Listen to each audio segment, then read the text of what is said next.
வந்துட்டேன்னு சொல்லு. திரும்பி வந்துட்டேன்னு 25 வருஷத்துக்கு முன்னாலே எப்படி போனாரோ கபாலி, அப்படியே திரும்பி வந்துட்டான்னு சொல்லு.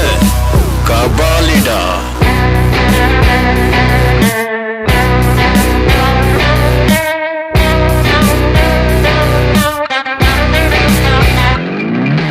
விடுதலை எடை விட என்ன நினை, பயத்தைய முறை பகல் கனவை உடை. வீரம் தியாகம் மோதும் மோதும் உன் தோளில் காயம் மாறும் மாறும். இனி குரோதம் துரோகம் மாயும் மாயும். வருங்காலம் இனியும் இதிகாசமாகும்.